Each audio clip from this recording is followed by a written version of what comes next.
ఎప్పుడూ రానంత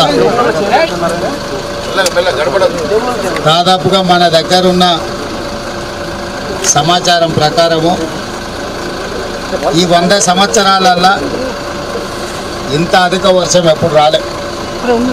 ఈ సందర్భంలో ప్రభుత్వం చేయగలిగిన సహకారమే కాదు, మీ స్థానిక శాసనసభ్యుడు మిత్రుడు మదన్ మోహన్ రావు గారు మీ కష్టం ఉన్నన్ని రోజులు మీతోనే ఉండి రాత్రి పగళ్ళు పనిచేసి మిమ్మల్ని ప్రాణ నష్టము ఆస్తి నష్టం జరగకుండా మీకు ఒక మనోధైర్యాన్ని ఇచ్చి వారు మిమ్మల్ని కాపాడుకున్నారు.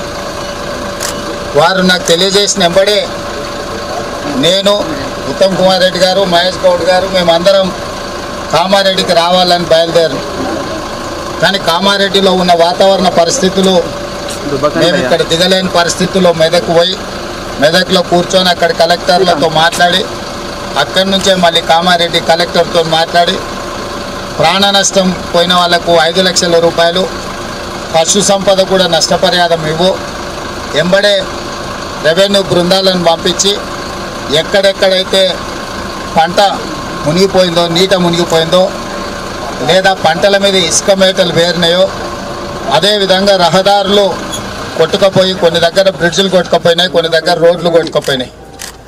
ఇవే కాకుండా ఇరిగేషన్, మైనర్ ఇరిగేషను, మేజర్ ఇరిగేషన్కి సంబంధించిన ప్రాజెక్టులు కూడా దెబ్బతిన్నాయి. కానీ 100 సంవత్సరాల క్రితం కట్టిన పోచారం ప్రాజెక్ట్ ఈరోజు మిమ్మల్ని అందరినీ కాపాడింది. అక్కడ కూడా కొంత, అక్కడ ఉన్న వ్యవస్థ కూడా కొంత దెబ్బతిన్నది. తక్షణమే తాత్కాలికంగా ఇవన్నీ కూడా రిపేర్లు చేయడం జరిగింది. కానీ ఇది ఎల్లారెడ్డి శాసనసభ నియోజకవర్గంలో జరిగిన నష్టానికి తాత్కాలిక రిపేర్లు సరిపోవు.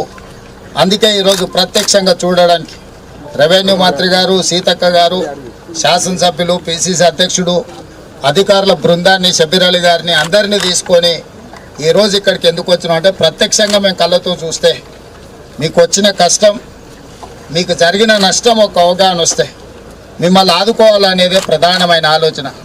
ఈరోజు ఆడ లంబాడి సోదరిమణులు భూమి పోయి, ఇండ్లు పోయి అసలు పూర్తిగా సర్వం కోల్పోయిన నిరాశ్రయులుగా నిలబడే పరిస్థితి వచ్చింది.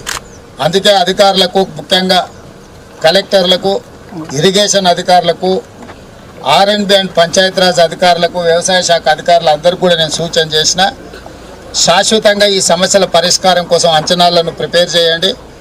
ఇసుక మేటలకు కూడా ప్రత్యేకంగా నిధులు ఇచ్చి మళ్ళీ వ్యవసాయ యోగ్యమయ్యేటట్టుగా వాళ్ళకు నిధులు ఇచ్చేటట్టు, మునిగిపోయిన పంటకు నష్టపరిహారం కూడా ఇచ్చేటట్టు,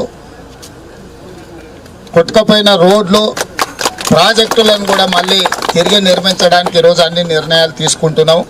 ఇప్పుడు ఇక్కడ నుంచి వెళ్ళిన తర్వాత ఇంకా కొన్ని ప్రాంతాలను పర్సనల్గా చూసి కలెక్టర్లను అందరినీ, అందరు అధికారులతో మాట్లాడి అన్ని సమస్యలు పరిష్కరించే బాధ్యత ప్రభుత్వం తీసుకుంటుంది.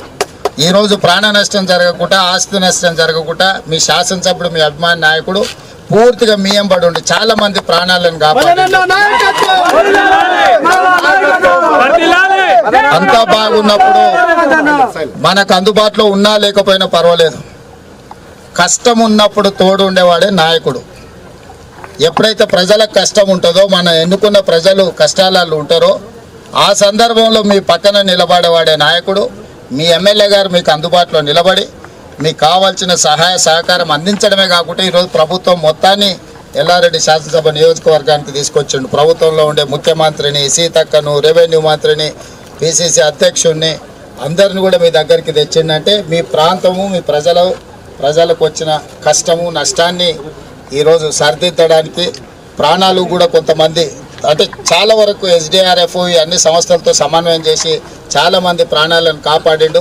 కామారెడ్డి జిల్లాలో 2 ప్రాణాలు పోయినట్టున్న, మొత్తం 5 మంది చనిపోయినట్టున్నారు టోటల్గా. ఆ కుటుంబాలను కూడా మేము ఆదుకుంటాం. నా సూచన ఒక్కటే, కార్యకర్తలందరికీ కూడా కష్టాలలో ఉన్నప్పుడు ప్రజలకు అండగా నిలబడండి.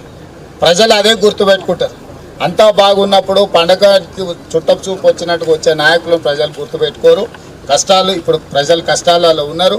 ప్రభుత్వం వైపు నుంచి కూడా ఏం సహకారం అందించాలనో గ్రామాల వరకు మీరు నివేదికలు తయారు చేసుకోండి. గ్రామాలలో మీకున్న అవగాహన, గ్రామాలలో ఉండే నాయకత్వానికి ఉండే అవగాహన బయట నుంచి వచ్చే అధికారులకు మీరు చూపించిందే కనిపిస్తుంది. మీ గ్రామాలలో జరిగిన నష్టాన్ని కూడా అధికారులను తీసుకెళ్ళి క్షేత్రస్థాయిలో అంచనాలు వేయించండి. అంచనాలు వేయకుండా మనం వాటిని పరిష్కరించలేము. అందుకే వీడికి వచ్చిన స్థానిక నాయకత్వానికి నా సూచన ఒకటే, మీ గ్రామాలలో జరిగిన శాశ్వతమైన నష్టాన్ని అంచనా వేయించండి. వాటన్నిటిని రిపేర్ చేసి వాటిని బాగు చేపించి మిమ్మల్ని ఆదుకునే బాధ్యత ఈ ప్రభుత్వం తీసుకుంటుంది. ప్రభుత్వం మీకు అండగా ఉంటుందని తెలియజేయాలి.